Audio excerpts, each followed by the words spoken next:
bienvenue dans Parole de Femme. Alors nous clôturons notre semaine avec notre invité qui a été avec nous tous les jours de la semaine, Pasteur Maude Castanou. Merci d'avoir été avec nous toute cette semaine, ça a été une très belle semaine qui n'est pas encore finie d'ailleurs. C'est ce que j'allais dire, bientôt la fin, mais ça va. C'était des moments formidables. On ne va pas déjà donner la conclusion de la semaine, mais pour moi une semaine bénie. Oh, super. Ouais. Et j'en profite tout de suite, avant que je n'oublie quelque chose pourtant d'inoubliable. Mais vous le savez, c'est l'inauguration de MCI. Et demain, eh bien, pour tous ceux qui ne seront pas sur place, vous allez pouvoir suivre cet événement en live. Alors ne manquez pas ça. On va pouvoir vivre tous ces moments ensemble. D'habitude, le samedi, on n'est pas ensemble. Mais là, ce samedi, on va être ensemble et en live. Pasteur Maud sera là. Ah oui, Nadine, je serai là. Nadine sera là, Aurélie sera là, toute l'équipe sera là. Donc c'est un super moment unique dans l'histoire de MCI et on a voulu faire un événement en live qui soit super aussi parce qu'on sait que vous tous, vous n'avez pas pu participer. Donc on veut que vous puissiez le vivre avec nous. Alors on se donne rendez-vous pour l'inauguration, que vous soyez sur place ou que vous soyez à distance. On va le vivre ensemble et je crois que le Seigneur va faire des choses extraordinaires parce que c'est la Pentecôte en plus. Donc on va se réjouir pour l'inauguration, mais on veut aussi laisser le Seigneur agir en ce week-end de Pentecôte. Alors on vous attend demain, nous on sera là et on compte aussi sur vous. Et d'ailleurs j'en profite avant qu'on aille plus loin pour vous féliciter aussi Pasteur Maude, parce que vous aussi vous avez achevé un grand projet de longue haleine, la Cité Royale, qui est absolument magnifique. J'ai eu l'occasion de pouvoir y aller avant que toute l'église ait pu aménager et c'est absolument incroyable de voir ce que Dieu a fait ce que Dieu a fait à travers vous et de voir ce bâtiment. Je ne sais même pas si on dit un bâtiment tellement c'est grand, mais c'est extraordinaire. Alors vraiment félicitations. Merci beaucoup. Le mot c'est bien incroyable. Ce que Dieu fait, c'est juste incroyable. C'est vraiment aussi, pas un homme. Vous allez avoir une inauguration. Tout à fait. On a une autre inauguration donc courant juillet là durant la semaine qu'on a nommée la semaine royale, comme la Cité Royale. Et donc le jeudi de la même semaine, alors le dimanche 3 commence la semaine royale. Le 4, une conférence. Le 5, on est ensemble. Le 6, pareil. Et le 7, mercredi 7, on aura donc l'inauguration de la Cité Royale. Donc un moment fait de festivité, de réjouissance. Et on s'attend à recevoir beaucoup de monde. Donc on salue toute la grande famille qui nous suit également. Et tu seras là, ta belle. T'es pas sûre, on va voir. Non, je ne pense pas. Mais il y aura ensemble, des gens en de esprit l'équipe ensemble, qui seront là. Ouais. Et nous, on se sentait déjà super cool avec nos 2 jours, mais bon, finalement. Mais c'est super. En tout cas, moi, je suis contente de voir tout ce qui se fait dans la francophonie et de voir des projets de grande envergure pouvoir voir le jour. Et c'est pas des choses pour flatter l'ego d'une personne ou d'un ministère. On voit que Dieu est en train de préparer quelque chose et ce qui était difficile ou voire même impossible dans les années passées, aujourd'hui, il y a des choses extraordinaires qui voient le jour et on s'attend à un mouvement de l'esprit, on s'attend à vivre quelque chose d'unique dans la francophonie, que ce soit ici, que ce soit en Europe, que ce soit en Afrique. Préparons-nous à ce que le Seigneur veut faire et la manière dont il veut nous utiliser. Et c'est vrai, en tant que ministère, en tant qu'Église, mais aussi en tant qu'individu, c'est important que nous tous, on puisse se préparer parce qu'il y a quelque chose d'extraordinaire qui arrive et nous voulons être prêts, nous voulons être des femmes aussi prêtes et équipées parce que quand ça va d'un seul coup, il y a des choses qui vont bouger, il y a déjà beaucoup de choses qui bougent, mais à un moment donné, là, ça va bouger. Mais mince, pourquoi je ne m'étais pas préparée avant? Donc, vous avez encore le temps d'écouter des émissions Paroles de Femmes, revenez en arrière parce qu'on a dit des choses super. Et aujourd'hui, on termine ensemble avec un message un peu plus pour les leaders parce qu'en tant que leader, même si vous dites, oui, mais moi, j'ai que 2 personnes, peut-être que vous êtes à la projection dans votre église, vous avez 2-3 personnes sous votre responsabilité, c'est déjà être en position de leadership et on est amené à travailler avec différentes personnalités et c'est ce qui crée La diversité d'une équipe, mais c'est ce qui crée aussi la complexité des relations. Faut le dire, franchement, c'est pas toujours facile de travailler avec des gens qui ne nous ressemblent pas du tout. Et oui, c'est vrai. On travaille avec des hommes qui ne sont pas comme nous. On aimerait tellement qu'ils nous ressemblent, hein, Ils qu'on pensent soit comme nous. ensemble, qu'ils pensent comme nous. Mais malheureusement, non. Notre Dieu est un Dieu de diversité. Effectivement, nous sommes différents. Et donc, en tant que leader, comment travailler avec ces différentes personnalités? Femme leader, là, quand on dit un homme, encore, mais femme leader, comment travailler, comment reconnaître, comment mettre chacun à sa place? Et lorsqu'on est leader d'un groupe, hein, constitué d'hommes et de femmes, comment justement gérer les différentes personnalités? C'est ce qu'on va voir aujourd'hui. C'est le comment. Ouais, c'est le comment. Ouais. Et c'est de se dire, déjà, premièrement, c'est normal. Oui. Ça, c'est la première grande chose. C'est normal et c'est la richesse d'un leader d'avoir des personnes différentes. C'est pas une épreuve que Dieu vous envoie, c'est pas un coup de malchance, c'est vraiment une richesse. Et il faut juste apprendre à le voir d'une façon différente. Et quelquefois, on se rend compte que toute notre vie, on a fui les gens qui sont différents de nous. Et quelquefois, même dans notre mariage, on n'arrive pas à surpasser ces différences. Et puis, dans nos amis, on va s'entourer de gens qui nous ressemblent. Et puis, quelquefois, l'Église fait qu'on est obligé, entre guillemets, bon, quelquefois c'est plus de travail, mais à l'église aussi, on va se retrouver dans des départements à travailler avec des gens qui ne nous ressemblent pas du tout. Et c'est la première chose à se dire, je ne vais pas fuir cette réalité parce qu'il y a quelque chose de bon à en tirer. Et en tant que responsable, c'est à moi, en fait, de pouvoir prendre de la hauteur et de comprendre la richesse que j'ai devant moi plutôt que de voir l'épreuve et puis tout ce que ça incombe. Absolument. Et hier, on parlait d'être réservé, de pouvoir sortir de sa zone de confort. Hein, c'est Pasteur Mott, c'est toi qui l'as dit, qu'on doit sortir de notre zone de confort. Et je crois aussi qu'en tant que leader, lorsqu'on est en position de leadership devant ces personnes-là, la nature humaine veut aller vers ce qui lui ressemble, va aller vers des personnes avec qui, voilà, ça va cliquer tout de suite. On n'a pas besoin d'expliquer, on se comprend sans avoir à dire beaucoup de choses. Mais lorsqu'on est un leader et qu'on a toute cette panoplie de personnes différentes devant nous, je crois qu'un des premiers points, la disposition de cœur qu'on doit avoir, c'est d'abord d'aimer les personnes. Si on aime les gens, on voudra justement considérer, valoriser leurs différentes personnalités, ne pas les casser, ne pas vouloir les modeler à notre image, mais juste de les accepter tout d'abord. On a dit hier que voilà, la personnalité, ça a été dit tout au long de la semaine, c'est Dieu qui nous la donne. Alors si on sait que notre personnalité à nous, on l'accepte parce que Dieu nous l'a donnée, forcément, la personnalité de la personne en face de moi aussi, Dieu l'a donnée et je dois l'accepter. Donc des fois, en tant que leader, surtout dans l'église, on se sent des fois obligé, parce qu'au travail, il y a le rapport quand même salarial, d'argent, voilà, faut dire, qui fait que des fois, les personnalités tout d'un coup se mettent au même diapason. Mais à l'église, c'est pas ça. Donc, du coup, vraiment, l'amour va venir être comme cette huile, qui va venir un peu huiler les choses. Et nous-mêmes, déjà en tant que leader, si on aime les gens, ça va déjà faciliter les choses. C'est bien aimer les gens, mais l'un des challenges que nous avons souvent dans la vie de tous les jours, hein, et quand tu parles de l'église, je m'identifie, c'est en fait connaître les personnalités des gens qui sont autour de nous. On est leader, responsable de département, responsable d'un ministère ou carrément aussi chef d'entreprise, hein, en tant que femme. Comment je fais en sorte que les personnes qui sont autour de moi puissent également, chacun puisse occuper sa place et que je puisse, moi, leur apporter quelque chose en tant que leader. Parce qu'un leader, ce n'est pas juste un manager. Ce n'est pas quelqu'un qui est là juste pour gérer une situation ou gérer une société. Un leader, c'est celui qui montre la voie, qui montre la direction, qui est un exemple, qui développe les personnes qui sont sous sa responsabilité. Et donc, pour faire tout ce travail-là, il est important de pouvoir connaître les gens. Vraiment connaître foncièrement, ce n'est pas juste connaître, genre je connais ton nom, je sais que tu ris beaucoup. Non, ce n'est pas ça. Connaître à chacun quelle est la réelle personnalité. Jésus connaissait tous ses disciples, mais tous sans exception, même Judas. Il le connaissait. Donc, il faut faire l'effort. Or, pour connaître les gens, il faut aller vers les gens. Même si ce n'est pas nous qui les avons recrutés directement, si ce n'est pas nous qui avons recruté les personnes qui sont dans notre département, mais dès lors qu'ils sont là, moi, je suis dans la position des leaders, je ne dois pas me sentir menacée, je dois avant tout aller vers ces personnes-là et connaître chacun. Comment on connaît les gens? En parlant avec eux, en voyant comment ils se comportent, comment ils répondent à certaines situations, comment ils gèrent des crises, C'est autant d'éléments, d'indices qui vont nous donner un peu, comment on appelle, entre guillemets, qui vont nous renseigner sur la personnalité de chacun. Ensuite, une fois que je les connais vraiment, alors je saurais mettre chacun à sa place.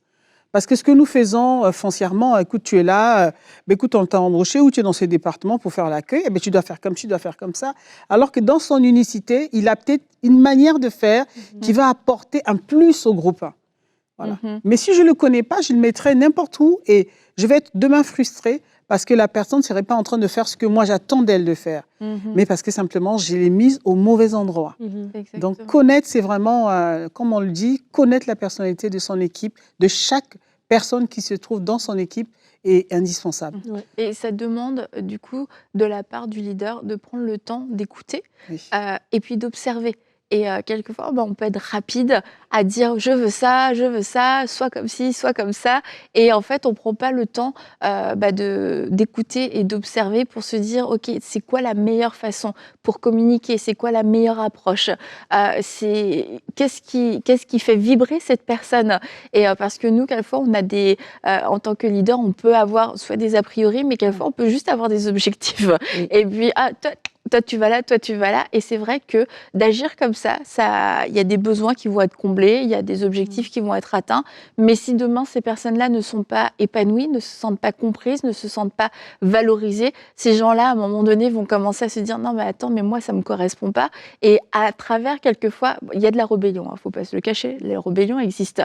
Mais souvent, il y a beaucoup d'incompréhension aussi. Et il y a beaucoup d'incompréhension. Et à travers, c'est comme les enfants, à travers quelquefois de mauvaises formulations, il y a des vrais cris du cœur qui disent « Mais vois-moi, entends-moi, comprends-moi ». Et c'est important, si on fait ce travail en avant, on va s'éviter beaucoup de crises, on va s'éviter beaucoup de gros défis relationnels qui quelquefois deviennent quasi insurmontables à surmonter. Alors que quand on prend le temps de se dire « Ok, j'ai besoin », comme vous l'avez dit, Pasteur Maud, de connaître les personnes avec qui je travaille, en fait, on va tellement s'éviter tellement de problèmes demain, tellement de questions, parce qu'on aura pris le temps d'écouter, le temps d'observer. Et Pasteur Maud parlait hier aussi par rapport à la personnalité, par rapport au fait qu'elle avait donné l'exemple de Mère Teresa, qui, parce qu'elle aimait, voilà, elle a commencé à faire. Et elle a dit, les caméras sont venues, elle ne l'a jamais appelé, et c'est eux qui sont venus. Et je crois que quand aussi on a cette disposition-là en tant que leader, on a parlé de communiquer, donc de s'intéresser. Et c'est comme ça aussi qu'on est en mesure aussi d'attirer aussi des gens à notre équipe, parce qu'on n'est pas juste un leader qui est en mode objectif, remplit cet objectif-là, mais qui s'intéresse vraiment à la personne. Et on parlait du leadership, même aussi en tant que femme, peut-être c'est plus naturel aussi pour nous de s'intéresser, ne le voyons pas comme un défaut, mais au contraire, c'est une qualité. Et si on arrive à mettre cette qualité, à l'attirer à profit, on va pouvoir être un bon leader. Et je me faisais la réflexion que dans les différentes personnalités, des fois, on va se dire, bon, moi, j'ai des objectifs à atteindre, et donc, bon, il faut que vous rentrez dans ce moule pour que ces objectifs soient atteints. Mais si on valorise une personnalité qui est différente de la nôtre, et que cette personnalité-là, des fois, vient nous confronter. Exemple, moi, je suis quelqu'un, je veux aller vite. Et j'ai quelqu'un dans mon équipe qui voit tous les angles morts et qui doit s'arrêter à chaque prise de décision, valider. Et je peux me sentir peut-être agressée par cette personne et vouloir l'écarter de mon équipe. Mais si je comprends qu'elle a une valeur ajoutée, OK, Seigneur, montre-moi comment je peux la mettre, dans quel angle, en fait, je peux l'utiliser, maximiser, entre guillemets, son apport, en fait. Et du coup, quand je vois sa personnalité, non comme un défaut, mais comme une qualité qui vient se rajouter à la mienne, par exemple, moi, je suis peut-être quelqu'un qui est fonceur, j'ai besoin de quelqu'un qui voit les angles morts, sinon, on va foncer dans le mur, tu vois. Mais si je suis, par exemple, un leader qui voit les angles morts, j'ai peut-être besoin de quelqu'un qui voit plus dans le big picture pour m'aider justement à me lancer. Donc, du coup, quand en tant que leader, je ne vois pas les personnalités différentes comme des ennuis, mais plutôt comme des atouts. Justement, là, ça va m'aider à dire, OK, je vais mettre à profit, en fait, ces différentes personnalités, et c'est comme ça qu'on avance rapidement. Exactement. Mais ça demande d'avoir un leader qui est confiant, qui est clair, qui est en sécurité avec lui-même, qui a une bonne estime de lui-même. De toute façon, communément, on dit qu'on reconnaît la valeur d'un leader à la qualité des personnes qu'il conduit. En fait, quand on sait que des personnes sont robustes, des personnes sont, comment on appelle, compétents, épanouis, on peut dire qu'ils ont un bon leader. Parce que ça veut dire que ça montre que le leader fait un bon travail au quotidien. S'intéresser aux personnes qu'on conduit, c'est aussi vouloir les déployer, les développer. Pas juste les utiliser pour une tâche, on doit atteindre les objectifs, mais s'intéresser à leur vie au quotidien. là, ces personnes ne te reconnaîtront vraiment comme un leader. Dis, tu es vraiment un leader, tu t'intéresses à moi. Avant, je ne savais pas comment gérer mes propres finances, mais tu m'as aidé à apprendre à gérer mes finances. Tu es un bon leader. Tu deviens un modèle, un exemple. Et c'est vrai que c'est ce genre de leader dont on a besoin aujourd'hui. Et en tant que femme, honnêtement, c'est un challenge. Parce que la femme, on va se dire en tourner les choses. Hein. La femme, c'est vrai qu'il y a souvent ce sentiment d'insécurité qui est là. Et souvent, pour cacher cela, pour voiler cela, on va se réfugier dans genre, c'est moi le boss, quoi. Voilà. C'est moi qui suis l'autorité ici, je suis ta responsable, tu dois m'écouter. Voilà. On va essayer d'être un peu plus dur, ferme. Et en fait, en excès, alors qu'il n'y a pas besoin. Il n'y a pas besoin de crier au fort, c'est moi le leader, c'est moi la responsable, pour que les gens vous respectent. En fait, les gens vont vous respecter lorsqu'ils verront que vous vous intéressez à eux. Vous les prenez tels qu'ils sont. Vous prenez quelqu'un à un point A, vous l'emmenez jusqu'à un point C. Ils vous reconnaissent que vous êtes un vrai leader. Vous m'avez montré le chemin. Au moment où j'ai douté de moi, vous avez cru en moi. Vous m'avez tiré, vous ne m'avez pas jugé. Vous m'avez aidé à sortir le meilleur de moi-même. Ça, c'est un leader. Ce n'est pas dans la force, dans l'affirmation de soi. Ça n'a rien à voir avec tout ça, en fait. Donc, nous, les femmes, quelqu'un disait que si tu as affaire à une femme, tu es foutu. Parce que les femmes sont dures. Elles aiment vraiment... Mais en fait, c'est parce qu'à la base, les gens disent... les gens disent, je pense avec maladresse, que la femme est un sexe faible. Donc, pour montrer que je ne suis pas faible, que je suis leader, je dois être dure. En fait, non. En fait, c'est comme si on voulait répondre aux gens qui nous appellent d'un non, alors qu'on n'a pas besoin de répondre. On a besoin d'être soi-même, avec sa personnalité, on l'a vu. Et donc, juste savoir comment driver une équipe, driver un groupe et les emmener à destination. C'est ça qui va faire la différence et non pas la manière dont on va vouloir habiller ce leadership, vouloir s'affirmer sur le terrain. Et j'ai tellement aimé quand vous dites qu'il faut être sécure avec soi-même.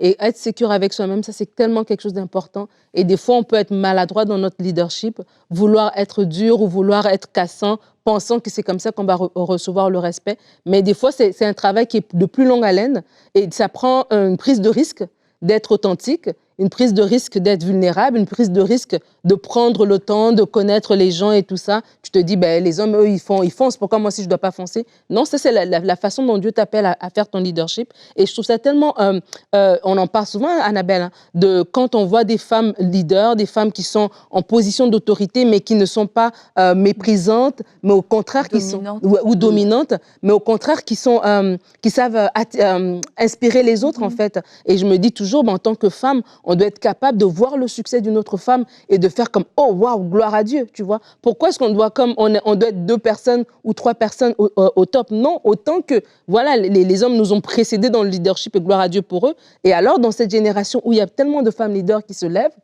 c'est aussi collaborer avec les différentes personnalités, de voir, OK, il y a une leader qui peut être plus joviale, ben, c'est une leader, il y a une leader qui peut être plus sérieuse, c'est une leader, ça ne m'enlève rien, mais au contraire, ça m'inspire, gloire à Dieu, et ça nous permet même d'avancer, et ça donne un bon témoignage. Et vraiment, aussi en tant que leader, et femme, parce que Pasteur Maud parlait de ça, si on se sent attaqué, vraiment, c'est nous-mêmes à l'intérieur de nous, on se sent insécurisé. Peut-être on est dans une équipe et on pense que voilà, moi je pourrais peut-être être plus, avoir plus d'entre-gens. Et il y a quelqu'un en dessous de moi, qui met dans mon équipe qui l'a. Et ça vient me menacer. C'est vraiment là quelque chose de s'interpeller, d'aller dans notre lieu secret, que le Seigneur nous rassure. Non, c'est toi le leader. Mais alors que tu es leader, j'ai mis d'autres personnes autour de toi, elles sont là pour travailler avec toi. Et nous-mêmes, ça va nous permettre de faire un leadership qui est bon parce qu'à la fin de la journée, ces personnes ne nous appartiennent pas, elles sont les âmes du Seigneur et on aura à rendre compte de la façon dont on aura dirigé nos équipes. En fait. Et comment le fait de reconnaître ses forces, c'est parce qu'on est très rapide à reconnaître nos faiblesses. Ouais, moi, je ne suis pas fort dans ça, je ne suis pas fort dans ça. Mais de reconnaître ses forces et de maximiser ces forces-là et de se dire, bah, moi, mon leadership est fort à cause de ces choses-là. Et comment dans les dernières, non pas dans les dernières années, parce que dans les dernières années au contraire, mais dans les premières années, plus on parlait de leadership, c'était un leadership qui était quand même très dominant. Ouais. Et aujourd'hui, on parle d'un leadership où plus large, où aujourd'hui on entend vraiment des très grands leaders, même dans le monde séculier, qui peuvent dire il y a différents types de leadership. Il y a des leaderships empathiques, il y a des leaderships d'écoute. Se dit mais avant jamais on aurait entendu ce genre de choses, la capacité d'écouter, la capacité d'avoir de la compassion, etc. Oui, ça fait partie du leadership, et de se dire encore une fois, ma personnalité n'est pas non plus incompatible, non seulement avec le fait de servir Dieu, mais d'être aussi un bon ou une bonne leaduse, je ne sais même pas si ça se dit. Leader, leader, parce que c'est des qualités. Ça veut dire que je vais leader d'une certaine façon, mais Nadine va leader d'une autre façon, avec ses forces qui sont bien à elle. Et à partir du moment où moi j'ai bien reconnu mes forces, que j'ai identifié mes forces, et je sais que c'est avec ça que je vais pouvoir amener une plus-value dans la vie des gens, je vais pouvoir aussi plus facilement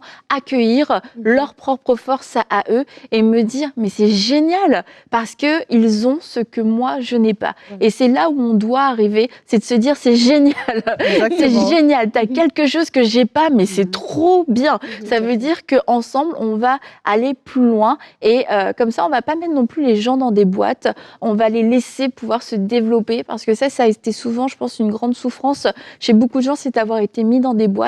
Nous-mêmes on grandit encore, et les autres, tout le monde en fait est en chemin, et on grandit, et il y a rien de pire. C'est une chose terrible, je trouve, que de dire « Ah oui, mais toi, t'es comme ça. » Mais j'étais comme ça il y a 10 ans. Mais j'ai changé. Et en tant que leader, c'est important de pouvoir se dire « Cette personne-là, elle va changer. Je peux l'aider à changer. » Mais c'est surtout mon rôle à moi, c'est de ne pas l'enfermer dans la boîte et disqualifier une personne. Tout à fait, Annabelle. En fait, tu vois, les luttes, tu parlais tout à l'heure des luttes. En fait, ces luttes viennent du fait qu'on était habitué à voir les types de leaders de position. Un directeur d'entreprise, un chef. En fait, un leader qui est dans une position, c'est qui n'est pas mal, ça commence par là. Mais sauf que dans la parole de Dieu, on se rend compte que le leadership que Dieu a donné à la femme, c'était un leadership d'influence. En fait, la femme n'a pas besoin d'une position pour exercer son leadership. Au contraire, il y a un type de leadership que Dieu nous a donné à nous les femmes qui est plus subtil. Moi, je trouve encore qui est plus puissant, c'est l'influence. Donc aujourd'hui, les experts, tous, sont unanimes pour dire que le leadership de position, c'est pas un leadership véritable, quoi. C'est un leadership qui peut durer un temps, mais au final, si c'est juste par ta position que tu existes, ben ton groupe ne va pas forcément te respecter, ils te mettront pas à un certain niveau. Mais lorsque tu influences positivement ton équipe, là, les gens reconnaissent ta valeur. Or, c'est ce type de leadership que Dieu a donné à la femme. C'est-à-dire qu'en tant que femme, on peut exercer son leadership sans revendiquer quoi que ce soit, sans se sentir en insécurité, mais simplement dire « je suis une femme ». Parce que la femme, Dieu nous a donné une capacité qui est vraiment exceptionnelle, cette capacité à sentir des choses de loin, dans ce qu'on appelle communément l'intuition. On peut voir venir le danger, on peut voir venir un coup dur, on peut voir venir les choses de loin, et donc essayer d'anticiper, de faire en sorte que le malheur n'arrive pas dans le groupe. On va anticiper certaines choses, on va essayer de sécuriser les choses autour de nous. C'est ce que Dieu nous a donné. Et si seulement on pouvait mettre cela, en action, pouvoir travailler avec ça, on bénirait beaucoup de gens. On ne se sentirait pas en insécurité. Comment veux-tu que je me sente en sécurité envers quelqu'un qui est dans mon équipe, même si elle a bac plus 10 et que moi j'ai bac plus 3, on n'a pas le même flair. Dieu ne nous a pas habillés pareil. Donc, je n'ai pas à me sentir en insécurité. Au contraire, je dois être fière d'avoir une personne pareille dans mon équipe. C'est ça. Au moins, on va aller loin. Je peux pouvoir maximiser ce qu'elle a pour que nous puissions arriver à destination. Voilà, déjà, ça commence par ça. Si je ne sens pas en sécurité, on en a parlé. Et du coup, je le mets là où il faut. Et je dis, écoute, la destination, c'est ça. Voilà la vision du groupe. Voilà la vision de notre organisation. Voilà la vision du foyer pour une femme qui est leader. Et on doit arriver dans cette destination. Et voilà ce que j'attends de toi. Et quand je dis ça, je sais que tu peux y arriver. Parce que tu es armé. J'ai reconnu en toi les dons et les talents, les capacités pour faire ce que je te demande de faire. Dès lors que c'est moi qui t'ai demandé de faire ce que tu dois faire, je suis ton leader, en fait. Je n'ai pas à me sentir en insécure. Et quand tu vas revenir avec des résultats positifs, je serai fière de toi. Je dis, vraiment, tu es arrivé, tu as bien fait, félicitations. Voilà. Donc, je valorise les gens qui sont autour de moi. C'est ça, parce que vous dites, je reconnais, j'ai reconnu en toi et je valorise. Et ça, c'est quelque chose d'important parce que souvent, on va attendre d'être valorisé par notre leader qui nous dise, oui, c'est vrai, toi, c'est ça ta force, et je la vois, et je la reconnais, et je trouve que c'est une valeur ajoutée, et quelque chose, quelquefois, on peut l'avoir dans notre tête, mais ne pas le dire par notre bouche, et c'est important de pouvoir le dire, de pouvoir le communiquer, et encore une fois, on s'adresse vraiment à toute forme et tout type de leadership. Comme je dis, vous avez 2 personnes, mais c'est important que vous puissiez dire à ces 2 personnes que vous appréciez le fait peut-être que la personne, elle est toujours à l'heure, c'est sa ponctualité. Mais j'ai vu que toi, tu étais ponctuel, on peut compter sur toi, j'apprécie.